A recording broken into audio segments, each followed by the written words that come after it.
Okay, now recording. Hi, Matthew McMahon, and welcome to another episode of Healthy Happy Humans with Pendulum Physio, aka this ugly shit right here.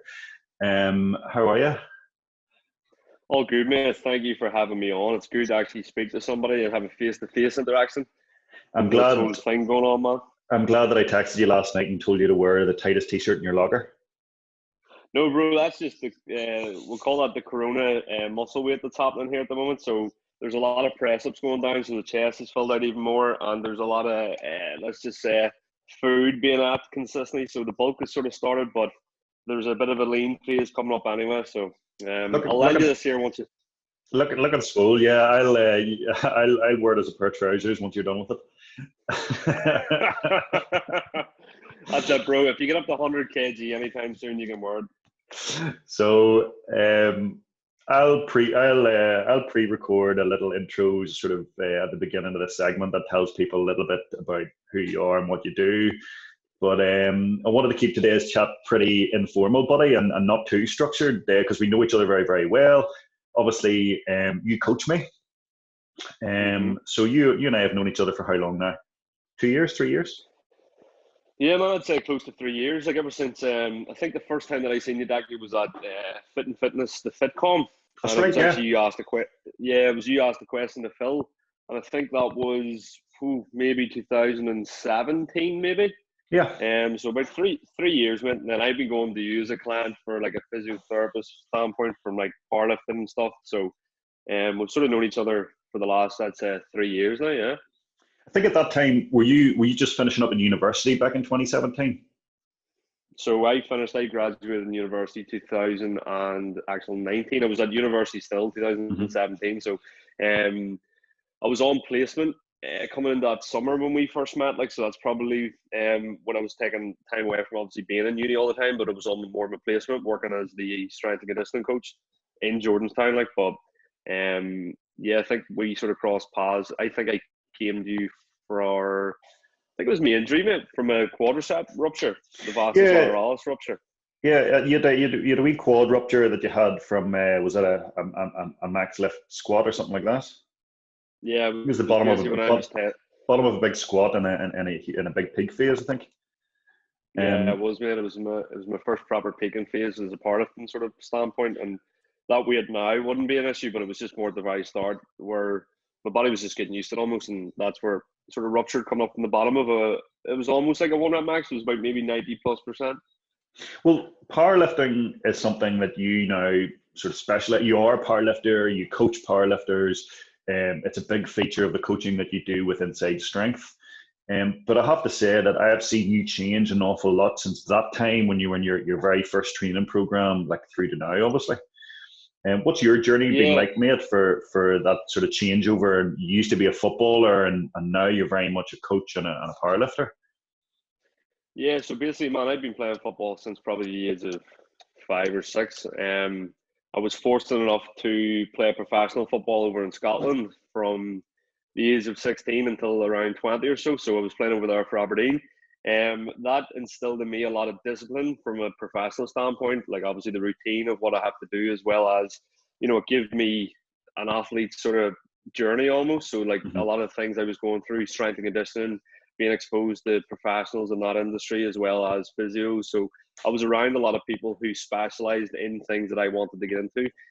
So it gave me a platform for professionalism as well as an experience to be around those people who work in it day to day, like physios and strength and conditioners. Basically came home from there, had an injury when I was over in Scotland, tore my ACL. And basically from then, it just sort of fell into weight training because when I got injured, I was obviously only able to weight train, especially upper body at the time. So that's when I focused on getting the chest and the bench press and all that stuff up. Because my lower body, I couldn't do anything. I was sort of walking on crutches for around 2-3 months. And then I built up my leg strength again and just basically came home from Scotland. Great experience, started my university degree, sport and exercise science, and then basically pursued more bodybuilding from the ages of about 19 to 21, and basically did a UK BFF show, men's physique, ended up placing first, and then I went over to England in Nottingham and basically competed in the nationals. Didn't place over there, but it was just a really good experience to be around guys with, incredible physiques, and I was still only 20, 21 at the time. And then ever since then, basically transitioned into powerlifting, was about 22, and have competed a couple of times now, and basically coached in about 5, 6 competitions. And yeah, just basically loving the strength training because it's objective and it's just sort of what appeals to me at the moment. Do you know, meeting you and sort of looking after you as my patient at that time, and sort of getting a gauge off you as the type of coaching you were doing, and then the personal training that you, or what you were personally doing for your training, all that kind of stuff. I could see very, very quickly that you're a very, very smart guy, and you were putting a lot of structure into what you were doing. And that's definitely one of the things that sort of led me to decide, when I started to struggle and flounder in my lifestyle with being too busy with running a company, that I give you a call and said that, I needed some structure and some coaching to help me along my way as well. So like, I have definitely enjoyed sort of getting to know you, but sitting into your Inside Strength program and getting some coaching off you. What's it been like sort of bringing in, sort of people like me? Like I've always been like that lean sort of GA player. When I've played rugby, I've played in the backs. I've never been a big guy. But definitely I think one of the quotes you have from me somewhere back on your Instagram was about feeling like it's the strongest I've ever been, after about 2 or 3 months into the coaching program with you. Yeah. How have you enjoyed like coaching guys like me, athletes like me? Man, honestly, I've loved it because the main thing is it gives me a variety. Like, your background from rugby and also your specialties in, physiotherapy, injury prevention. So you've got a lot of knowledge there when it comes to what you're doing from an injury standpoint.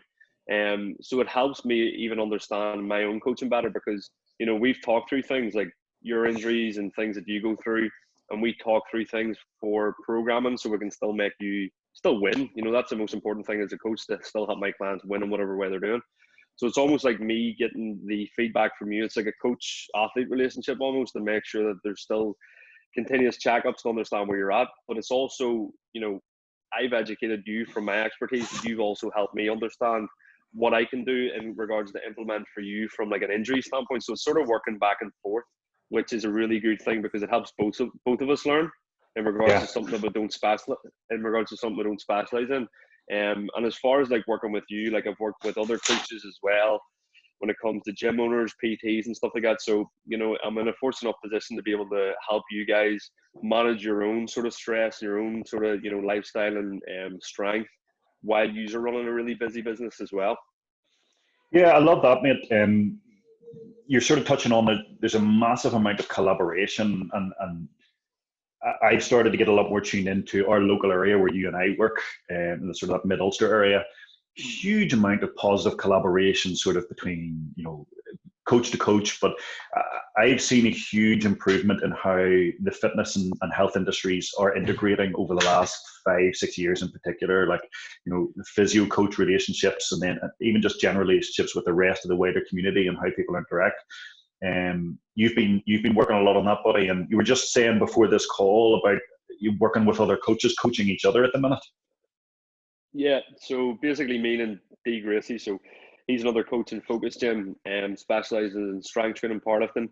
We just decided there, we had a phone call the weekend, and we just said, why don't we coach each other during this time? Because number one, it'll help us with motivation, it'll help us be accountable, but also it'll help us understand how somebody else programs. And that's how you learn as a coach. You either read or you implement from other coaches, from what they've given you over the years. Like I've had so many coaches from different backgrounds, football, bodybuilding, physique, even consider you a coach from like a physio standpoint. And it just helps you understand there's more than one way to go about things. Even if you pick up one small thing from learning from another coach that you can maybe implement to get the best out of your own client, it's a good investment in itself. But mainly for me and Dean at the moment, it's a good thing. It's almost like trying to do it for a bit of fun as well, and just have a bit of crack and hold each other accountable, and know that each other can obviously program for ourselves, but when you have somebody else doing it, the accountability aspect's a big thing. I was editing some audio last night, so I've been putting a few different episodes of the podcast just in the bank, and I'm going to be publishing over the coming weeks. But listening back to some of the audio from the last night's edit was really interesting, because I was interviewing a guy who is just such a top line expert in terms of human biology and evolutionary biology and this kind of stuff. Yeah. But one of the things that we were talking about off the recording, and just on the telephone when we were chatting, and we've been emailing back and forth, was, we were talking about his back pain, and he's been on TV and radio shows talking about back pain, but he hasn't necessarily done everything that you would do with back pain for himself. And I was talking about how we individually often lack the objectivity about ourselves, that you can be a top class coach, you can be a brilliant physio, you can do all these wonderful things, but I think we often lack that little bit of objectivity with ourselves. And you use that word accountability. I think putting yourself in somebody else's hands is a really beneficial thing to do. It's one of the reasons I went to you, mate. Yeah, big time, man. I couldn't agree more. I've ever since the age of whatever age I played football from, I've always had a coach. And, even this period of time working out from home, the first thing I said was, right, once we get settled, everything's set up for my clients, I want to get myself sorted with my own coach. And that's why I said to Dean, why don't we try it with one another? Something that we never did before. But the amount I've learned off coaches, but also the amount of implementation that I've then had because I've had a coach. Like, I know I can program for myself, but Yeah. I would be constantly saying, oh, I could change this, I could do that. Whereas if you just had somebody said, yeah, look, this is how you're going to do it, we'll talk back and forth. If changes are needed, they're needed, but we're not going to change things up too quickly. And, it's just somebody to bounce ideas off, to basically check in with, and almost give it, like you said, put it in their hands. You don't have to worry about it. Like, I program for up to, 40 people. I don't want to do mine. It's the same with you. Like, you don't want to do yours because you get me too, because you're worried about your own patients and what they have to do, and obviously to help them. So the last thing you want to focus on is yourself. So you want that to be taken by obviously somebody else doing it.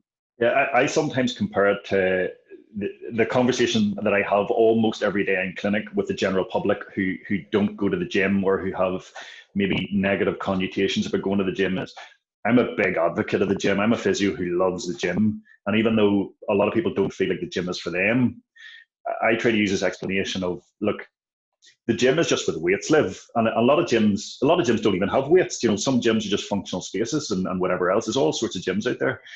But exercise is free. The reason the gym works is because it just puts you somewhere to get it done. Even the transaction of paying your direct debit, it's another reason to meet compliance, to get it done. And when I was doing my update last night for you, your online programming with Inside Strength, I think I typed something like that. I was just reflecting on how many injuries I've had this last year, how pushed I've been at times with stress and time and all that kind of stuff. And even though I feel like I haven't always made huge progressions and I've gone backwards here and there, comparing it to where I would have been without the infrastructure, without the coaching, without the app, without the programming, I'd be nowhere. I'd be sitting there with a big fat gut on me still. Yeah, like, the internal motivation for everybody, look, it is high for most people, but you have to look at athletes at the highest level, and you look at any of them, and they all have coaches, whether it be sports teams or whether it be individual athletes, there's always people there. And, like, use Conor McGregor, for example. He's got a main coach, John Kavanagh. He's got a, strength and conditioning coach. He's got a jiu-jitsu coach. There's so many different coaches that help him become a better athlete. And it's the same with, if you filter that down to the general public, and if you filter it down to people who are just looking to get maybe, into shape or a bit stronger, you have to view the first thing as, how can I get there from A to B better? And the main thing is by having a coach, being accountable, having the structure there, and somebody to constantly, like I said, talk with, and not think that, you need to do it all by yourself. Because even me, I wouldn't be where I'm at with my strength or my physique or the things that I did without having a coach. What's it been like then for you personally and for other coaches? And I know you've got a great relationship with loads of other coaches. What's it been like for the industry to have had to pivot so hard and so fast into this like new world of online coaching and remote coaching? So the first thing, I think it's fast-tracked online coaching massively, because it's caused a lot of people to obviously pivot their whole business that might have been completely in person, or might have been like mine, 50-50 in person versus online, to go completely online. So a lot of people who maybe didn't even think about it have to think about it now, and have had Mm-hmm. to implement towards it. So it means that you're going to get, it's going to be more online coaches. There's going to be more people doing it, but there's going to be also people who are going to start to do it better and find out. Like for me, for example, I have basically sat down the last couple of weeks and I went, right, because now this is all I'm doing is online coaching. How can I make it better? How can I put more infrastructure into things in order to create better systems for my clients?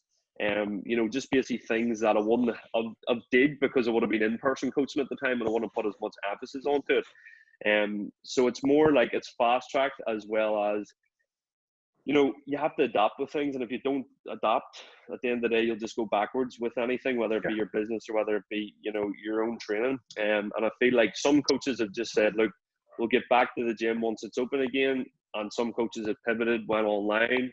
And it's just all down to individual preference. But, Mm-hmm. I still want to help people. I want to still make sure that you're progressing, and my other clients. So, it was no question when I said, right, let's go all in. And ever since then, it's just been a case of um, I've almost enjoyed it, like doing it all from online, which is quite funny, and I wouldn't have had that experience if I completely going online without this situation happening. My life was changed in that I'm running everything from home now. Like I used to spend crazy hours a week in clinic, and I used to be just like this really busy, stressed guy. But I thought I was going to have loads of time on my hands when I closed the clinic down and I moved everything home. But I'm using online platforms to do clinic sessions every single day with people. I do have a little bit more time, but I've also got way more distractions going on. And I'm not talking about Xbox or anything like that, because I don't do any of those things. I'm literally going from one work project to the next to the next. Like I've no free time. And, if it's not that, there's some other home distraction going on. But I thought that I would be in a situation where I would have loads and loads of time for home workouts to get in really, really good shape.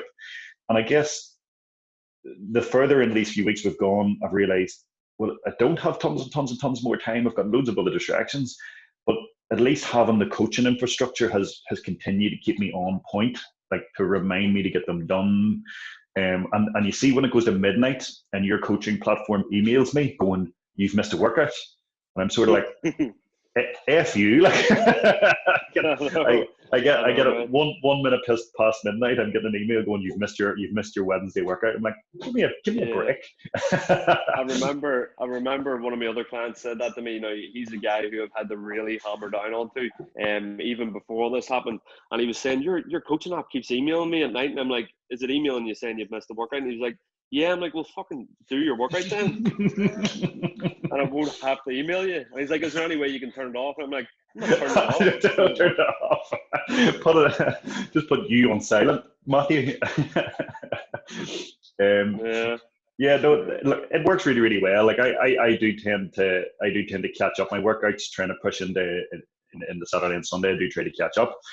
But I find it to be a brilliant infrastructure. But you've always done you've been doing online coaching for quite some time. So a lot of this month has been natural progressions for a guy like you. Yeah, man, I think I've been in-person coaching for around 4.5, 5 years now. I've been online coaching for around maybe two years. So this sort of came like to the point where my business was 50-50 online, in person. So Mhm. for me, it's just been the progression of, right, everybody's going online. Some of my clients were like, right, okay, we'll see how it goes, and they've actually really enjoyed it, because they were used to the in-person clients compared to online side of things, and they've really Mhm. given me good feedback and things. But basically, I've tried different platforms over the years. I've tried different methods, and it's always a continual progression of how can I make this better for my clients? How could I systemize things better for me? And just overall, how can I help more people with it? Because that's the great thing about online. It's so much more scalable. You can reach more people. In person, you are limited towards what you can do. Whereas with the online side of things, you have your own freedom in regards to, right, I can do these check-ins then, and I can do that then. You don't have to be in a certain time and a place. You can literally online coach anywhere. And obviously the whole situation, you can't leave your own house. But when things sort of go back to normal, hopefully, there is the avenue of you can online coach on holiday. You can do it anywhere, which is quite convenient, to be fair. I noticed you seem to put a lot of time and effort very early on into comprising a list of what you asked everybody for, a list of what they owned and what they had and what they had access to. So you seem to be getting on the ball early to sort of really get a grasp of what have you got access to, and I'll work with that. Yeah. So the biggest thing is trying to basically, the first thing I had to do with clients who weren't solely online like yourself was change their mindset that there can still be progression at home with workouts with limited equipment compared to the gym. Because, I use the analogy when I've been talking to people on the phone about this. I'm like, right, do you know what calisthenics is? And if they say no, I'm like, right, go on YouTube it and see calisthenic training. And basically it's just bodyweight training. And you see some of the physiques that guys and girls have from just bodyweight training alone, from progressive overload of time under tension. And it just sort of helps the client understand from a realistic sort of expectation, right? Well, that can be done. And I've got a limited equipment, but there's still some form of progression that can happen, because the general public, and including myself, we've never been forced into home workouts and trying to build muscle from home, trying to lose body fat from home. We've always went to the gym and had the luxury of like loads and loads of weights, loads of exercises. Whereas when we're going from the gym to the home, it's almost like a mindset change needed first. Then once that's been implemented, it's like, yeah, like I did, basically get an exercise list of what equipment each client has, and then design each program specifically around what their goal is, and also what equipment to have in a realistic sort of routine. And then all that's been updated on a week-to-week basis. Like, yourself there, I'm constantly asking you, like, how did your squats feel? How did your deadlifts feel? Did that exercise? And if you write underneath it, bit of pain here, I'm trying to find a different exercise that doesn't give you any sort of issues. And it's always just trying to progress with training, but not at the expense of causing the client any sort of pain through an exercise or from lack of equipment. That's a big thing that a lot of people had to sort of overcome to begin with. Yeah, it's obviously been a huge problem that everybody at once tried to go and get equipment, and everywhere is sold out. And some lucky people, like I was lucky that I was able to move equipment from clinic to home to my garage, but a lot of people were out there struggling for whatever they could get their hands on. I've actually been very, very impressed. I mean, look, I've been a physio who spent the last number of years trying to encourage the general public to see the value of coaches, to see the value of gyms, to go and engage way more with the fitness industry. Like, I have a public health responsibility as a physio to try and improve the general public health of everybody, not just each individual patient. So I've always been pushing for people to go and seek out gyms, seek out coaches, and use that infrastructure and that accountability to improve their own personal health and achieve those goals. It's great to see so many gyms have like given away or like deposit rented out equipment. They've basically given their equipment to their members. Now everybody has sort of different little tweaks on how exactly they've done that, but I thought it was impressive to see within the space of a few days, businesses who are being told you have to close down, and business owners and self-employed people like yourself who you're looking down a financial barrel of a gun, and all of a sudden it's just within a few days people are going, okay, well, this is how it has to be. What can we do? Like, how can we innovate? I actually think it's been really, really impressive to see the entire fitness industry innovate and change and adapt so fast, man. I think it's a huge credit to coaches and to gym owners. Yeah, big time. Like, apps and sort of online coaching platforms, I'm sure they're sort of going through the roof for the amount of new clients that they've got. And like I said, yeah, it's fast tracked online coaching. It's basically fast tracked the fitness industry in a different way, from an online system based sort of way. So obviously, there is a lot more in person than what there is online, I would say, for coaches. But the thing is, now this whole thing's happened, and it's obviously forcing a lot of people to do something that they never thought they would have to do.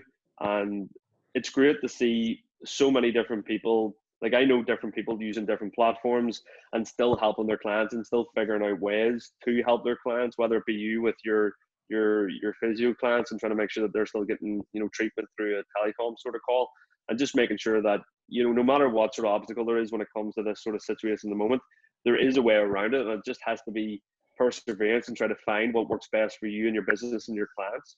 Always looking for the workaround. Yeah, big time. That's it, bro. Always like. So look, man, we've talked a little bit there about health and fitness, and you know, in terms of COVID-19 lockdown, which is, look, it's a bit crap. I am getting pretty fed up, to be honest. But I thought at the beginning of the COVID-19 lockdown, like in the first few days, I'm definitely not a virologist. I'm not an epidemiologist. I'm not a public health expert, but I've got a fair bit of insight and understanding. And I knew that this was going to be a process of many weeks, if not months. It wasn't just going to be a few days, you know. I was prepping my patients for the last few weeks of clinic, saying, look, there's a big change going to come in society. People didn't really believe that at that time. But exercise, health, and fitness have I think put themselves even stronger in the center of a public conversation about general health since this. I think the value of the fitness industry is put under the magnifying glass is even more important. Look at everybody out walking, running, cycling, doing home workouts more than ever, Matthew. Yep. Yeah, Like, 100%, bud. And yeah, I couldn't agree more. This situation where I've had calls with clients, and even new starts have came on board during this time period, yeah, because people understand that this time is literally the best time for people to focus on themselves with their own personal health and try to make sure that, you know, you're still in control of things like how much you eat, and you're still in control of how much your body can move. You can still go out for a walk. You can still do your home workouts. You know, you can still do things that help you progress your fitness and your strength. So there is a way around things. And like you said about how much of it's came the forefront with sort of health and fitness at the moment for everybody, it just goes to show how much it's needed in people's lives apart from what's happening at the moment. So when maybe things go back to normal and everything else, people will maybe start to appreciate a little bit more how health and fitness made them feel during that time and how much positive things it did for them, not only physically but mentally, because a lot of people are in the house. And how do you feel better? Like, you know, you can watch TV all day, or you can do a home workout and you can feel productive, and that's the same sort of feeling you get by going to the gym.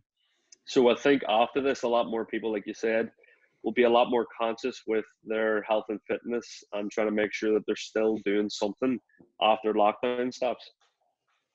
I published a little infographic about a month ago at the beginning, which was the a review of literature about the risks associated with an up spiking an activity after a down spiking an activity. So after a period of prolonged rest, if you have a sudden spike up an activity, there's very, very high what we call a red zone for injury risk. And I had felt like that was going to be a huge risk for people who play, particularly like explosive sports or team sports, that through lack of exposure over a period of time, if we think that we're going to restart the GAA season or the rugby season or the football season very, very fast after this, it's just not going to happen without a load of Achilles tendon ruptures. But what I found interesting and what I didn't expect, Matthew, was that the injury rates out there have gone up during lockdown because people are doing more than ever, not less than ever. Do you know? Yeah. So there's still a risk factor for people like team sports and people like sort of, you know, contact sport athletes and stuff like that. But a lot of your everyday people are injured right now because their acute on chronic workload ratio has gone way, way up. They used to walk once a month and they're now walking once every single day. So I'm getting loads of calls from people right now. Yeah, man, I believe it. Like, you know, a lot of people at this time period, there is people who are doing absolutely nothing. There's people who are training 3 times a day. So you'll always have the two extremes, but then you'll have, you know, the average, and people will probably be training every day, every other day. And you'll probably find that, you know, they're not used to that. They maybe went to the gym once a week and did a walk or whatever else, but now they're training 4 or 5 times a week. And some people don't understand exactly what they're doing. So that's where the injuries can creep in. So there's no progressive overload. There's just do the work for 45 minutes and try to make sure that you're sweating, you know, your muscles are hitting failure and everything else. So that's where the injury aspect can creep in when there's no structure or progressive overload to what they're doing. Like I said, it's better than doing nothing. I'm all for trying to get people moving, trying to get them to get working out from home. But then you ask yourself, you know, is there a better way I can do this? And, you know, there always is, but it's a case of, you know, structure over no structure is always going to win all day long. That's right. And if you want to obviously have the ability to progress and have the ability to not get injured, you want to make sure that things are slowly increasing and there's tapers and deloads and everything else when needed, just like there would be if there was a gym. And look, I have such a great relationship with so many coaches in our area, and you're obviously one of them. But one of the reasons I love referring to my patients to guys like you and other great coaches is meeting coaches like yourself who understand and practice the long-term approach, that about the structure, about the patient change, about the lifestyle. I love seeing people with a scientific, structured set of skills where you're not just trying to crash people into like a 4-week diet and a transformation for photos and then ditch them at the side of the road. I love the process. I love seeing coaches like yourself who have that scientific process for the long-term goals. Is that always something that you've prioritized, mate? Yeah, man. Like when I have a phone call with somebody at the start, like the first thing I would say is categorizing their goals into 30, 90 days and also yearly goals. So basically having a small short-term goal to work towards and then longer term. So the longer term one is always the main thing in my head when I'm programming. So it's always understanding, right, what's the main goal that we want to try to achieve by the end of this year? And my immediate programming is related to that long-term programming when it comes to somebody's physique, strength, or what they want to do with their sport related sort of performance, and just trying to make sure that that's always in the forefront of my mind. The main thing is it's always about continually adapting because circumstances change, things happen. Like this, for example, you always have to work around situations, and injuries may happen and stuff like that. You have to work around them, and things, just basically happen in people's lifestyle that you have to program around. So it's always like having a long-term approach to things with adapting as you go through the weeks and the months towards that sort of long-term goal. But I couldn't agree more. You can't burn out clients. You can't burn out people from intense programs. Like I would do transformations with clients, but even after that they would still stay on a year on online coaching because there's still other ways to go. There's still ways, right? You finish getting leaner, let's focus now on building strength when it comes to your main compound lifts. Let's focus on adding muscle to areas that you're lacking. There's always some way to go when it comes to things, and it's never the case of burning out, because I've been there. I did things where I've had coaches who have like ran me into the ground, and I know what way my body reacts to that. And it's from personal experience to understand that that's what makes me a good coach. So when I'm programming, I'm like, everything that I program for clients, I did 90% of it anyway. And it just means then I understand what they're going through, and also getting their feedback continuously, like you said, checking in every week, every couple of days to ask how people are and how they've been, and making sure that I'm understanding where the client is at that time period. So if anything needs adjusted, then it's from both ends. It's like you let me know and me letting you know why. Yeah, open communication all time, every day. And you're also very lucky to have such a great facility that you're working on for the stuff that you do in person and you do one-to-one. Yeah, big time. Focus Gym in Cornwall Industrial Estate there. It's probably, like, I would be about a lot of gyms over Ireland, and I've seen a lot of gyms, and I've been to the best gyms you could possibly go to, the worst gyms, and Focus Gym is up there with one of the best that you'll go to in, Northern Ireland in general. And the coaching staff in Focus is probably one of the best that you'll come across as well. And I'm not just saying that because I work there, but how much I've learned there from working there the last 4 years. I've been coached by two coaches in that gym, Paul McGee and Kieran Nash. When I was younger, playing football, when I was 16, I think I had Kieran for almost 6 months as my coach, and I had Paul McGee there for close to a year doing my programming for powerlifting. Yeah. So, like, I've learned from a lot of the guys working in there currently, and the expertise of what each coach focuses on, whether it be strength and conditioning, whether it be powerlifting, whether it be physique or sports performance with Gaelic. There's a lot of different variety, but there's also a lot of a community to it where a lot of the coaches understand, and even people ask each other questions about, if somebody specializes in powerlifting and their athlete needs more strength-based work, they would ask the other coach, and there's a lot of community feel to it as well. So, I couldn't ask for a better place to work when it comes to my in-person coaching, and I'm very fortunate that it's just round the corner for me. I think it's a brilliant example of just how high the industry standard is in Ireland and in our area. Not just the facilities, but the level of knowledge and technical skill and ability in coaching, I think, is phenomenal and fantastic. I think it's easy to be an advocate of the fitness industry when I'm in the health industry. when you just see how good the coaching standards are, and the knowledge and skill sets are. I have learned a lot from being around guys like yourself and your colleagues there. But you guys are obviously sort of absorbing from each other constantly. Yeah, big time, man. Like, honestly, when I first started working there, like, I was fast tracked so quick because I seen what coaches were doing around me, and I asked them questions as to why they were doing what they were doing. And there was never anything where you get in gyms where people are very closed off with one another without like the coaching. Everybody's very open where we work. Everybody's trying to help one another, and the main thing is it's trying to become a better coach so then we can help more people. And at the end of the day, the reputation grows as a result of that, and that's what's happened with Focus Gym. Not only is the equipment first class and the facility itself, but the coaching standard and the results they've got with clients, whether it be sports performance or powerlifting even, because that's fairly taken off in Focus at the moment. It speaks for itself when it comes to that. Yeah, I think it's just seeing that attitude to learning. Like I think when you think you know everything, you're done. Like if you're not willing to keep learning something all the time, you're never progressing, or you're like if you let your ego get in front of your mind, I think you're done. Yep. But look, for the podcast, mate, Healthy Happy Humans, like we've talked an awful lot there about your professional work and your coaching, but see personally, what are some of the things, like even right now, like what are some of the things that you're doing to try and keep your mind healthy and try to keep yourself happy? What have you been doing with yourself? So basically, man, a big thing is structure. I just find like, if I don't have structure to my day, like I would sit on a Sunday, like when we were talking last night, I was planning out the week ahead to try to make sure that, I have a schedule for things, whether it be checking in with clients, doing online coaching. So the first thing is to try to make sure there's a structure there. You get up around the same time. You don't lie in bed to 1 p.m. and stay up late at night watching TV or playing, PlayStation. You try to keep some sort of form of structure there because that'll help you with your overall routine to keep things productive so you feel good about yourself in a way.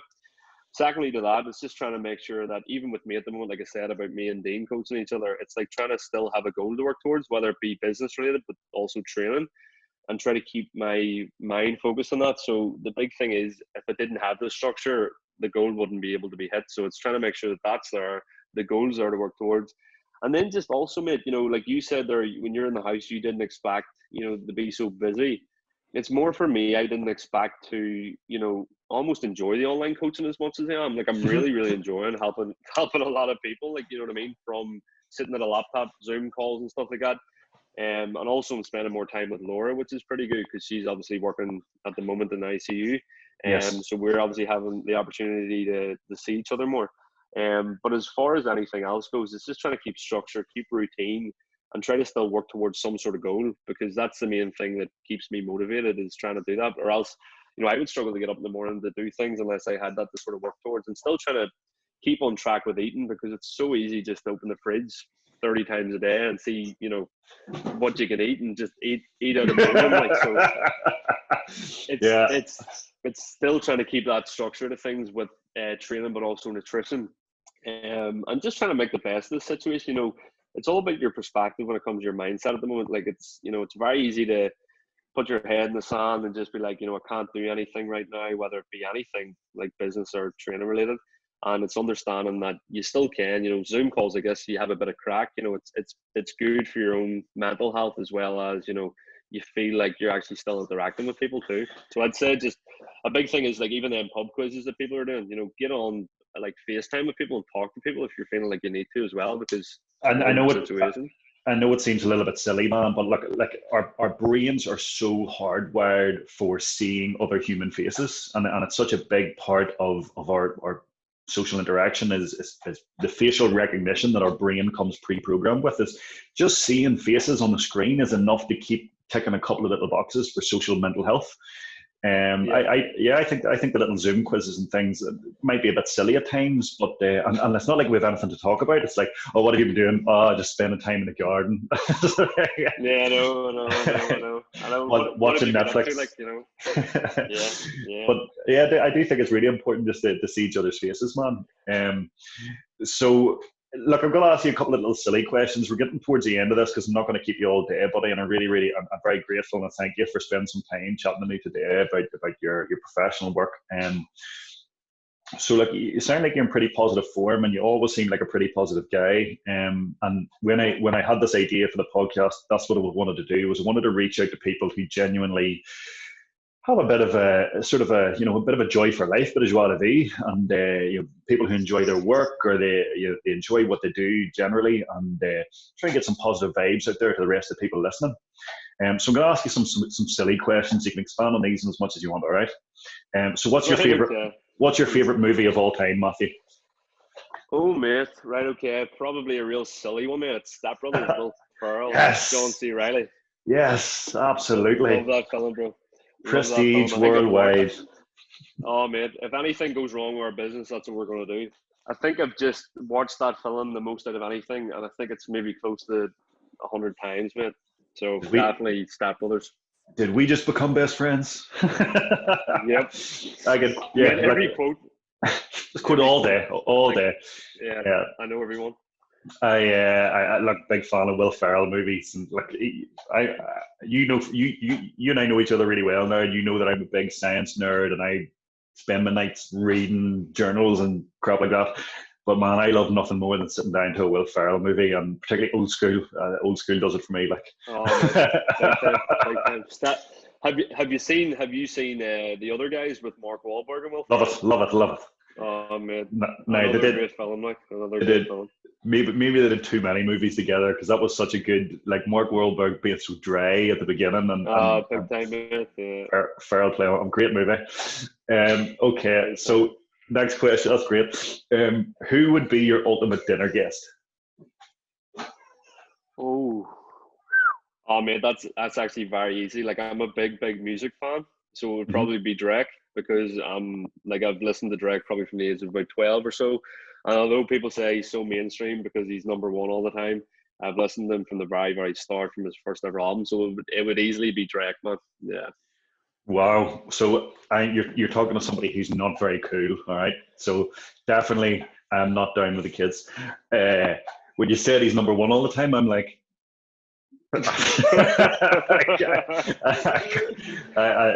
can you tell me what's the name of one of the songs? Probably the one that you would know. The most mainstream would probably be God's Plan. How does it go? Have you ever heard? I'll play it for you here. No, come on. Wait, sing it, knock it out. you know the bit where it goes, I'm only in love with my bed and my mother. Oh yeah. Heard that one? And then there's the other one, Kiki, Do You Love Me?